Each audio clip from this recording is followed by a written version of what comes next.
Muito boa noite, prezados amigos. Estamos novamente voltando à nossa tarefa das segundas-feiras, quando abordamos alguns temas à luz da doutrina espírita que nos ajudam a refletir melhor sobre os problemas, as dificuldades e as situações diversas que nós encaramos em nossa vida. Que Deus nos abençoe, que possamos aproveitar bem esses momentos para a nossa reflexão. Não estamos aqui, evidentemente, para ditar a verdade, mas para suscitar justamente as dúvidas e as questões que são importantes e pertinentes à nossa vida.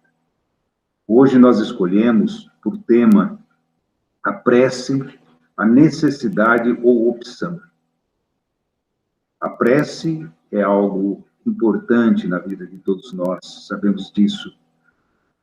Ela faz parte do nosso cotidiano, das nossas experiências, do dia a dia, de todas as situações de nossa vida.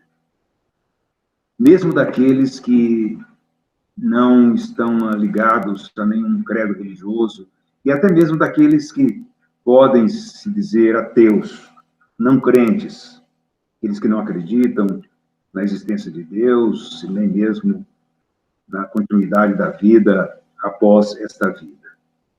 O importante para todos nós é que nós procuremos caminhos que nos ajudem a viver melhor, que nos ajudem a podermos estar bem, cada um consigo mesmo, com aqueles com quem convive, com a sociedade onde vive, e com a humanidade, enfim, da qual nós fazemos parte integrante. Somos parte de um todo, e somos importantes esse todo, porque é das partes, das relações dessas partes, que surge, então, a humanidade. Falando de prece, nós gostaríamos de lembrar aqui um episódio que foi narrado pelo nosso companheiro de doutrina, Dr. Décio Iandoli, é um médico especializado em cirurgia gastrointestinal, já com mais de 30 anos de atividade médica, e uma pessoa que, no meio espírita, tem sido de grande utilidade na disseminação dos ideais da doutrina. Décio Iandoli é um dos autores do livro O Cérebro Triuno, que é uma obra muito importante, uma obra muito instrutiva, esclarecedora, que se baseia nas afirmações de André Luiz do livro No Mundo Maior. Décio Iandoli conta que, quando ele havia terminado já o curso regular de medicina, ele estava fazendo a especialização na residência, na área que hoje ele é especialista. Ele tinha um colega, um amigo até, com quem compartilhava seus problemas, suas confidências, e esse amigo se dizia ateu. O Décio, na época, era católico. Não era um católico, vamos dizer assim, que exercia o catolicismo com aquela participação constante, mas era de família católica, acreditava em Deus, e para ele a religião era realmente confiar em Deus e seguir adiante. Conta o Décio que esse amigo ateu, certo dia, saindo pela cidade, ele foi atropelado, ele estava numa moto, e houve um atropelamento. E esse amigo caiu ali ferido. E imediatamente ele procurou quem entrasse em contato com o Décio, que era quem podia atendê-lo naquele instante, já que eles estavam fora das suas cidades, e era a pessoa mais próxima. O Décio, logo que recebeu a notícia, correu imediatamente para o local onde estava seu amigo, e ali ele viu que realmente ele tinha sofrido uma fratura exposta da perna e precisava ser transportado para o hospital. O Décio acompanhou todo esse traslado, foi junto com ele, e durante esse percurso que eles faziam para chegar até o hospital, ele gemia muito, a dor ia ser muito intensa, E quando chegaram ao hospital, entraram no hospital, estava sendo encaminhado já numa maca para a sala de cirurgia, o Décio ao lado, ele se virou para o Décio e disse: Décio, você sabe que eu sou ateu. Eu sei que você acredita em Deus. Então, por favor, reze por mim. É claro que aquela afirmação, aquele pedido, de certa forma, chocou o Décio, porque o amigo se dizia materialista ou ateu, mas naquele instante ele se lembrou de que podia haver um poder superior para ajudá-lo a superar o seu problema. Isso para dizer que todos nós precisamos da prece, mesmo aquele que se diz ateu. Não há quem, numa situação difícil, uma situação que nós percebemos não haver saída, pelo menos a nossa condição humana, então nós buscamos a proteção de um poder maior. E lembramos de Deus. É a prece. A prece, portanto, para nós, espíritas, é uma necessidade. Mas para muita gente, a prece simplesmente é uma opção, porque se a pessoa não acredita em Deus, para que ela fazer a prece? De que serviria um pedido se esse pedido não tivesse um destino, ou não se tivesse a quem pedir? Se Deus não existe, por quê? Então, para muita gente, não é uma necessidade, pelo menos no momento corriqueiro da vida. Mas numa situação difícil como essa do amigo, do Décio Ângelo, evidentemente, a prece foi uma necessidade, mesmo para o descrente. Então, nós vamos perceber a importância que tem esse tema para todos nós, porque todos nós, em nossa vida cotidiana, passamos por dificuldades e vivemos os problemas do dia a dia. Quem de nós não se lembra de Deus na hora da dificuldade? Principalmente se a dificuldade for de um peso maior em nossa vida. Como, por exemplo, uma doença, uma enfermidade grave na família, ou em nós mesmos, uma perda muito grande, uma situação constrangedora, excessivamente sofrida, uma dor pungente no coração. Quem de nós não se recorreria a um poder superior? Independente de religião, independente daquilo que nós achamos que é a nossa crença, que nós acreditamos, em que realmente nós acreditamos.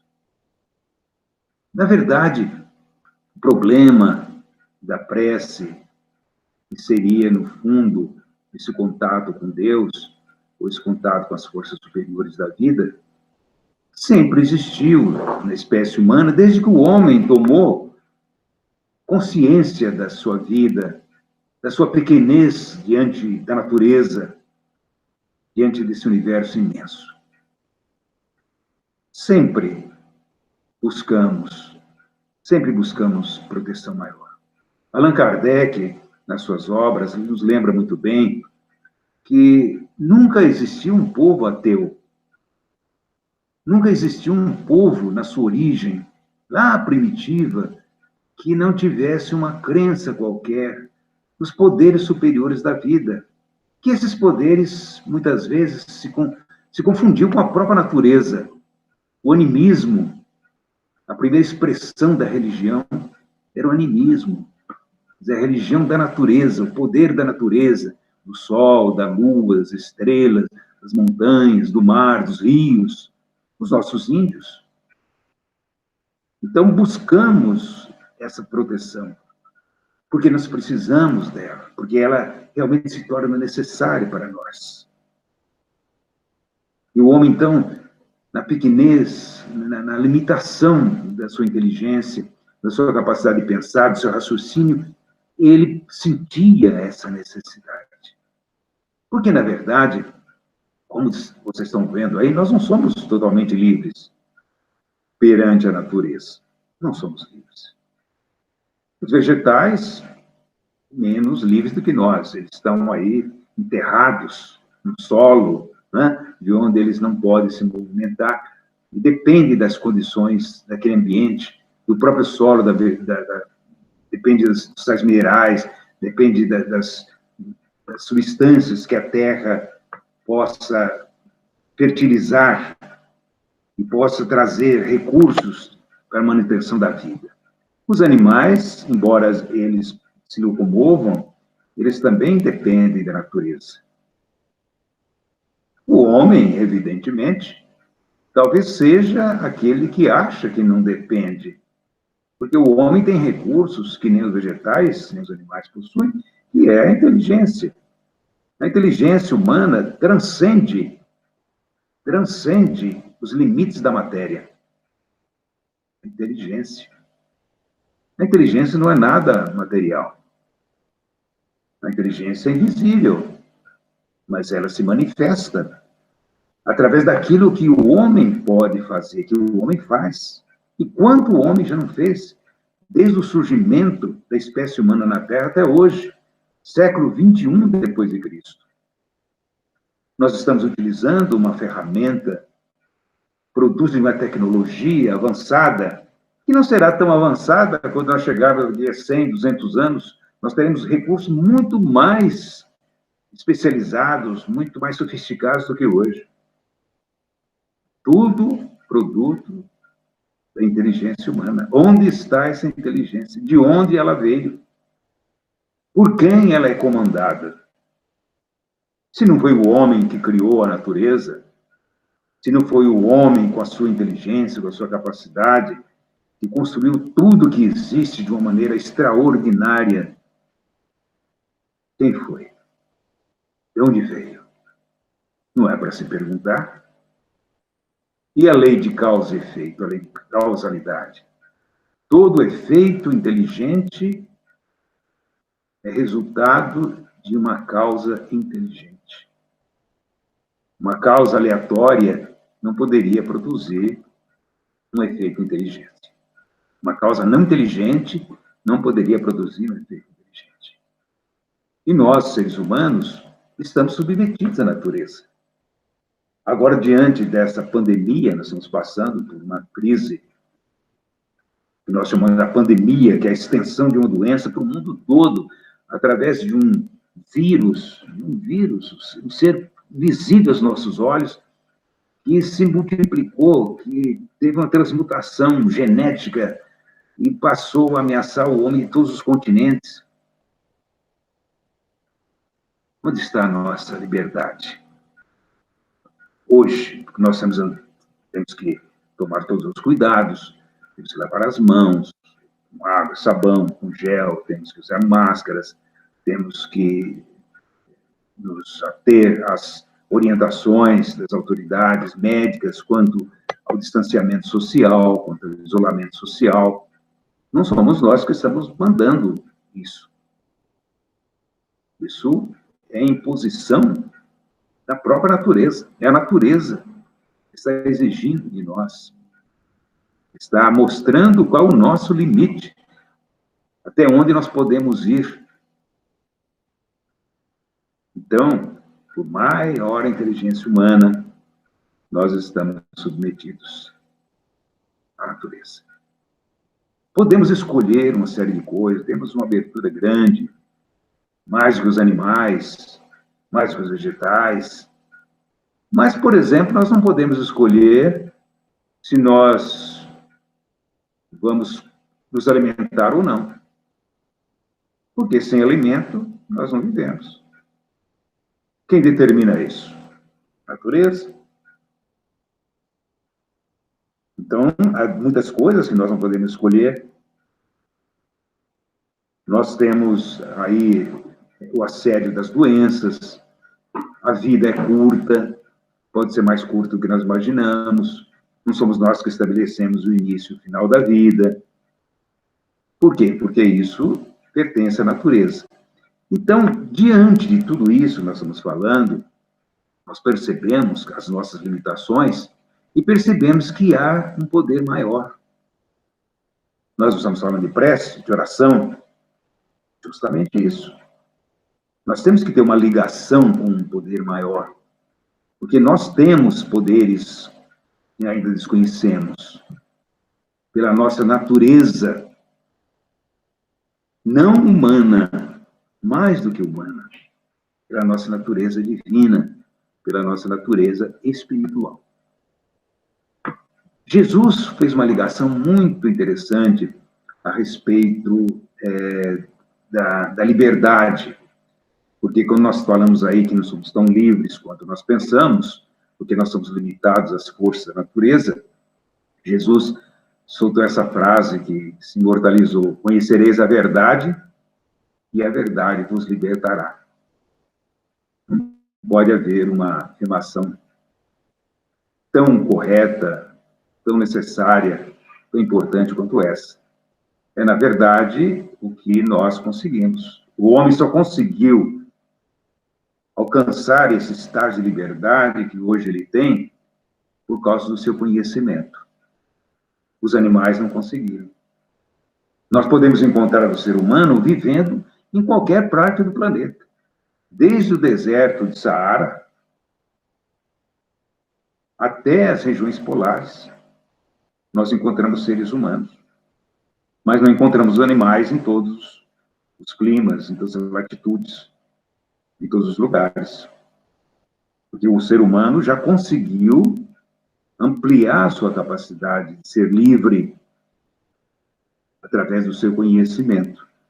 Mas, mesmo assim, quanto mais ele sabe, quanto mais ele aprende com a natureza, mais ele reconhece a sua pequenez diante das forças naturais, ou seja, diante das leis de Deus. Sócrates, um filósofo que viveu no século V a.C., na Grécia, dizia: sábio é aquele que sabe que nada sabe. Então, quanto maior o nosso conhecimento, mais nos curvamos diante da verdade. Conhecereis a verdade, e a verdade vos libertará. Isso tudo entram dois aspectos da nossa vida muito importantes, para que a gente possa analisar melhor essa questão, e a doutrina espírita se preocupa com isso, porque ela quer que nós compreendamos realmente o que estamos caminhando por essa trilha. Nós temos o interesse e a vontade. Há uma diferença entre interesse e vontade. O interesse é aquilo que nós precisamos. É aquilo que nós necessitamos. E a vontade, não. A vontade é aquilo que nós queremos, desejamos. Nem sempre o que nós queremos, nós necessitamos. É comum a gente ouvir no meio religioso dizer assim: Deus atende às nossas necessidades, não à nossa vontade. Não é assim que os pais procuram fazer em relação aos filhos? Será que os pais devem sempre atender à vontade dos filhos? Não, os pais têm que ver primeiro a necessidade dos filhos, primeiro o interesse deles. Se o interesse coincidir com a vontade, tanto melhor. Eu quero aquilo que realmente eu preciso. Mas nem sempre isso acontece. Nós estamos falando da prece. Será que a prece é do nosso interesse? Ou ela depende apenas da nossa vontade? É a questão que nós colocamos. Será que ela é necessária em nossa vida? Ou será que ela pode ser considerada apenas uma opção? Quando nós falamos de prece, no meio espírita, nós usamos o termo prece porque parece um termo mais amplo do que simplesmente oração. Né? Oração também nós utilizamos muito no meio espírita. Orar, como Jesus se expressou. Né? Mas a oração vem do verbo orar, quer dizer, falar. Oração seria falar com Deus, vamos dizer assim, falar com as potências superiores da vida. Mas nem sempre a oração, ela se limita à fala. Nós podemos orar por pensamento, não precisamos falar. Então, nós usamos o termo prece, mais assim, no meio espírita. Né? Será que a prece é necessária em nossa vida? Ou será que ela é apenas uma opção? Será que eu realmente preciso orar? Ou será que orar não é uma coisa tão necessária assim? Bom, vai depender muito também do que eu possa entender que seja a prece. Se a prece for um simples desejo que eu possa expressar do meu coração, buscando ser atendido para uma necessidade extrema da vida, quando eu falo, por exemplo, Deus, me ajuda, será que isso já é uma prece? É uma prece. É uma prece, porque a prece não tem tempo nem lugar. Ela não ocupa espaço nem tempo. Ela pode ser um simples pensamento de um segundo, de um minuto, ou algo mais extenso. Mas, de qualquer forma, a prece, no sentido mais profundo da vida, é aquilo que Jesus ensinou. É aquele que parte do fundo da alma. Não é algo superficial. Eu vou simplesmente decorar uma oração e vou repetir essa oração, mesmo que seja o Pai Nosso. E que adianta eu repetir o Pai Nosso 1, 2, 10 vezes, se eu não estou nem vivenciando aquilo que eu estou falando ou repetindo? Na verdade, um pedido, um desejo, uma súplica, é uma prece. A prece, na verdade, dentro da nossa sociedade, ela é fruto da educação. Realmente os pais, né, cada um com a sua religião, ensinam os filhos noção de Deus, né? Muitos fazem o evangelho no lar. O evangelho no lar seria assim, fazer uma reunião onde o pessoal ora, onde o pessoal pede pela família, onde o pessoal lê algum trecho de algum livro, da Bíblia ou de qualquer, onde possa realmente buscar, através dessa leitura, alguma inspiração superior, ou alguma proteção maior para aquela família, né? É uma obrigação dos pais. Os pais devem realmente se preocupar com a educação espiritual de seus filhos, seja qual for a sua religião. Porque a idade infantil, é uma idade muito propícia para aprender. É ali que está a base da educação.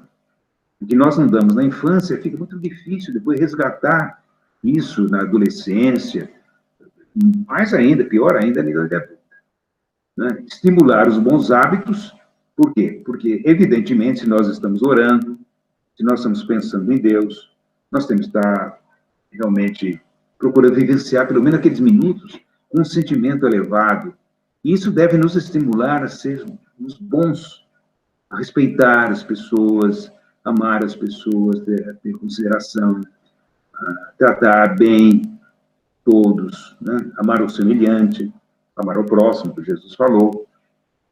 E, na verdade, todos os pais têm essa obrigação de educar os filhos dentro do seu conceito religioso, mesmo que depois os filhos mudem de religião. Não tem problema nenhum. Não é a religião que vai, evidentemente, a determinada religião, que vai levar o filho a ser uma pessoa de bem. Mas são os valores espirituais que eles vão aprender a cultivar no dia a dia da sua vida. O papel da religião é muito importante para a humanidade. Toda a história da humanidade, quem já estudou um pouco de história da humanidade, na escola, por exemplo, deve verificar que desde os primórdios da civilização, na Idade Antiga, os povos todos tinham a sua religião. Naquele momento tão distante de nós, tudo era muito difícil, os povos viviam mais ou menos isolados, não havia comunicação, difícil transporte. Então, cada um no seu lugar, dentro do seu território, com os seus costumes, os seus usos, tradições, acabavam criando um sistema religioso que era justamente para desenvolver a espiritualidade no homem, fazer com que o homem não se desvinculasse das forças superiores da vida, que regem o mundo e regulam a nossa existência. Então, o despertar da noção de Deus surgiu muito cedo, embora os povos antigos eram praticamente politeístas, né? Eles tinham vários deuses, mas isso também faz parte da evolução do pensamento religioso da humanidade. A noção de um Deus só, ela aparece na antiguidade com os hebreus,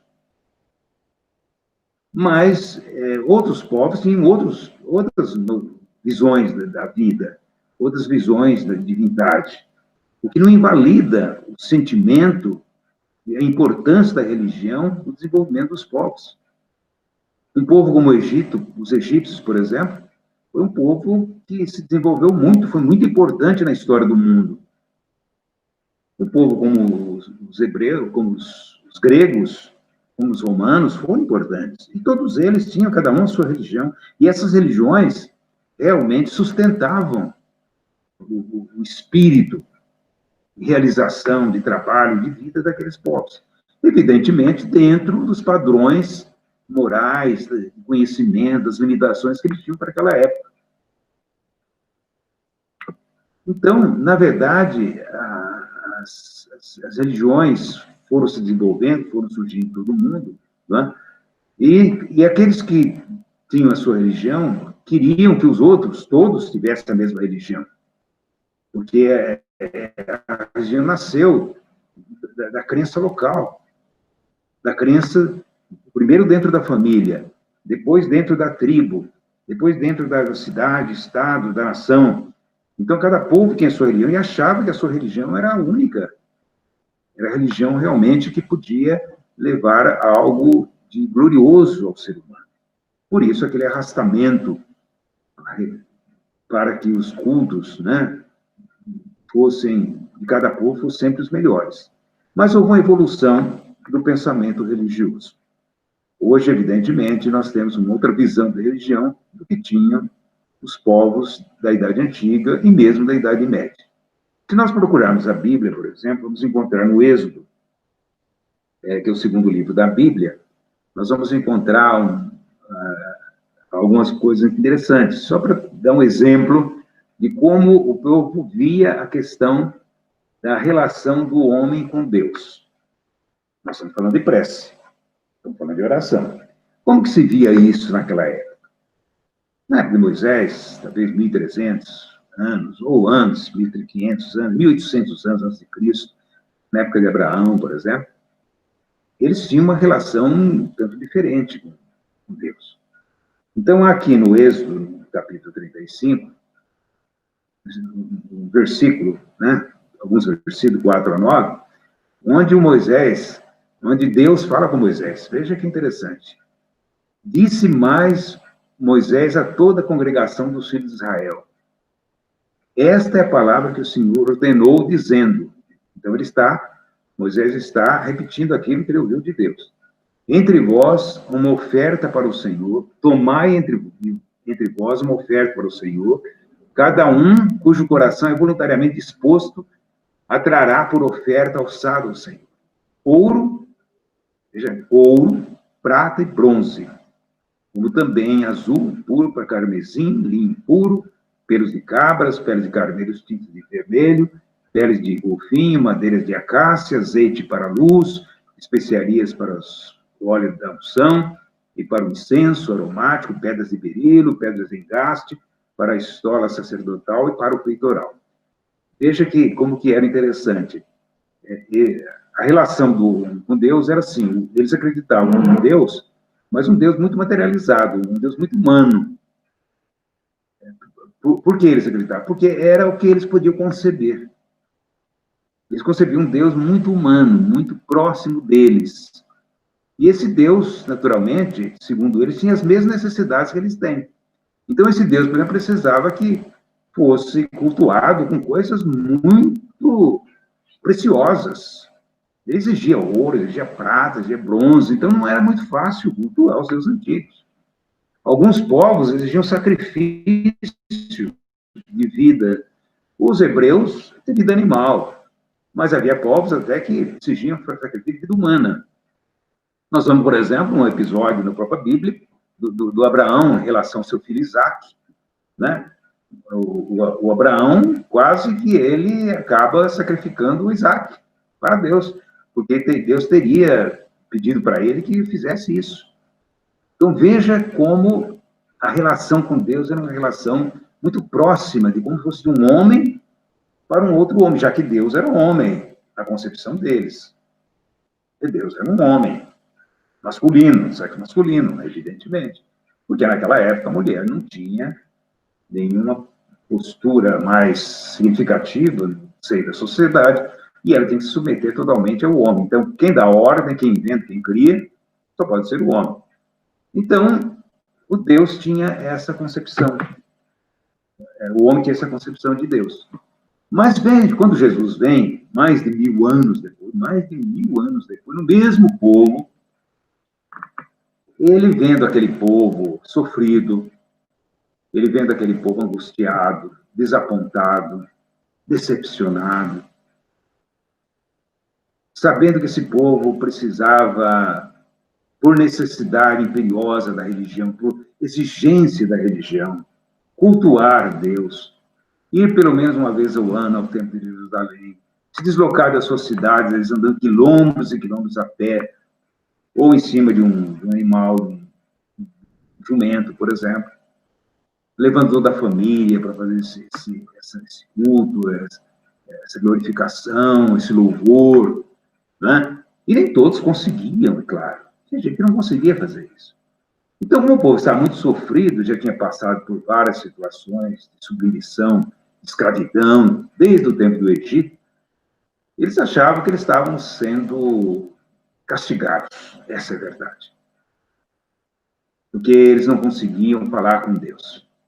Então, Jesus, vendo aquele povo naquela situação, isso durante o episódio chamado Sermão da Montanha, Jesus diz: quando quiserdes orar, ou seja, quando quiserdes falar com Deus, entrai no vosso quarto, fechai a porta e orai ao vosso Pai em segredo.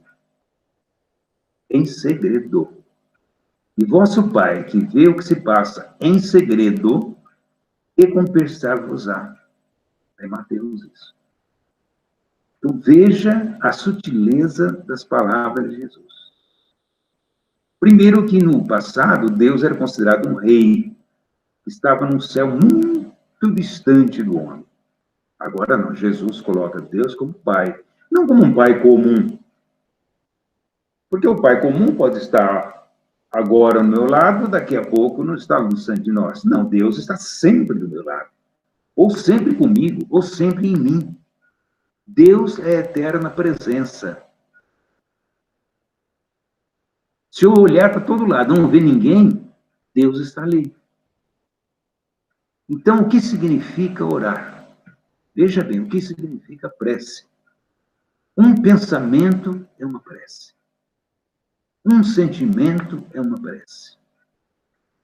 Um desejo, um pedido é uma prece. Quando a mãe, diante do filho doente, faz a sua oração no fundo do seu coração, sem dizer palavra, mas sentindo que ele pode ser amparado, ela se liga a Deus. E ali Deus se manifesta. Não se manifesta, evidentemente, muitas vezes como nós queremos que ele se manifeste, mas de alguma forma ele se manifesta. Como nós dizíamos, não fazendo sempre não atendendo sempre ao nosso desejo, mas atendendo sempre à nossa necessidade.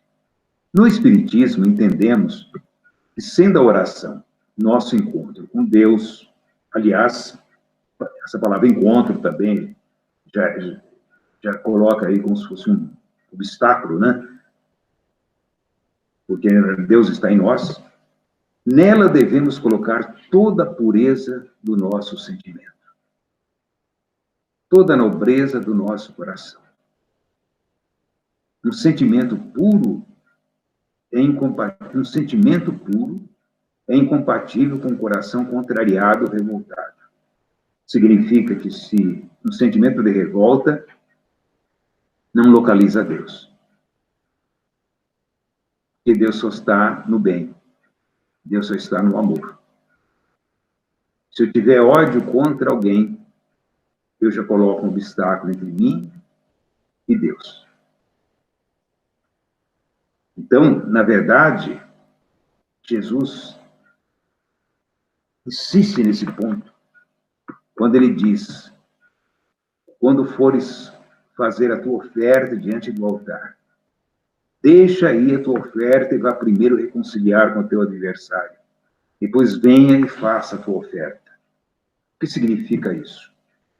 Muita gente acha que a pessoa vai deixar a oferta no altar, vai lá procurar o adversário. Não, não é bem isso. Porque diz Deus: primeiro, procure perdoar, procure compreender, procure considerar o seu adversário como seu irmão, como filho de Deus. Abraça-o espiritualmente contra o seu peito, para poder ser digno de estar orando. Porque se você alimentar esse sentimento, você já está com Deus. Mas se você continuar pensando contra ele, desejando o mal dele, ou pensando até em se vingar, evidentemente você não fez a sua prece, não fez a sua oração. Em tese, a prece é uma opção, e não uma imposição, uma obrigação. A opção depende da vontade, isso em tese. Contudo, a prece, ela pode ser uma necessidade, quando atende aos nossos interesses, mesmo quando não temos o hábito de orar. Nós já citamos um caso aqui de uma pessoa que não orava, mas na hora da necessidade ela pediu a oração. Isso acontece muito. Eu acho que cada um de nós já deve ter tido algum exemplo na nossa vida de pessoas que vieram pedir oração, e que são pessoas não habituadas a orar. Às vezes ela não acredita que ela mesma tem essa capacidade. Quando tem. Quando realmente todos têm essa capacidade. Então ela pede para o outro fazer oração por ela. Por uma necessidade imperiosa, que está escrito aqui no nosso slide, só nos resta uma alternativa, a de abaixar a cabeça, esse sinal de humildade, nos render à oração agora, não como uma mera opção, não como uma escolha, mas como algo indispensável para a nossa vida. E o que é a prece? Para os antigos, que pouco raciocinavam, era a entrega aos longos e complicados cerimoniais de adoração, como aquele que nós vemos em Moisés.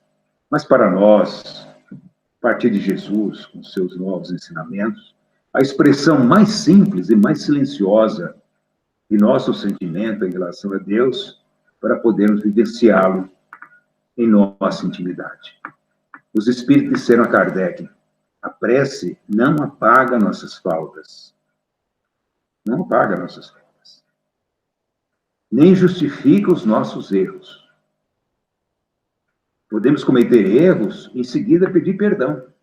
Mas podemos continuar cometendo erros e continuar pedindo perdão indefinidamente. De que vale isso?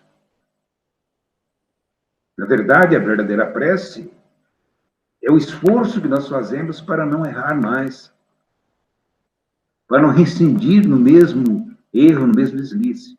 Por isso, a prece mais expressiva, diz a slide, é a prática do bem no dia a dia da nossa vida. Praticar o bem não é apenas doar coisas materiais, isso também é, mas não é só isso. Mas para doar o lado espiritual nosso. Razão pela qual os Espíritos deixaram bem claro que os atos valem mais do que as palavras. Quando nós falamos em atos, somos de atitudes. A compreensão, o apoio, a solidariedade, a presença amiga, o esforço, a informação, a palavra de conforto. Tudo isso faz parte. Tudo isso é mais importante que a oração, porque quando nós praticamos o bem, imediatamente nós entramos em contato com Deus. Isso é automático, isso faz parte das leis da natureza. Então, a prece é uma atitude natural no homem de bem. quando o espírito chega a essa condição de um homem de bem, seja ele de onde for, tenha a religião que tiver, não importa, a atitude natural dele diante de tudo e de todos, da natureza que precisa tanto de nós, e nós estamos acabando com a natureza, é uma prece.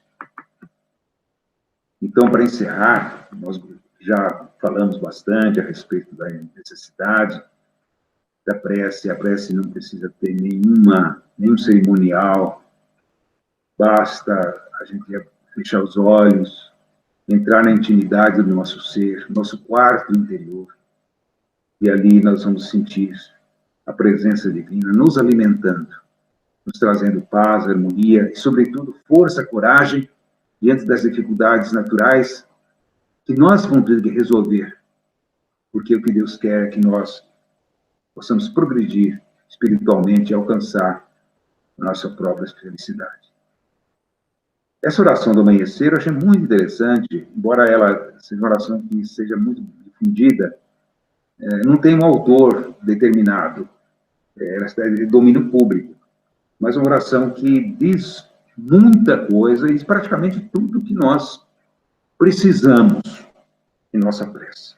Faça essa oração.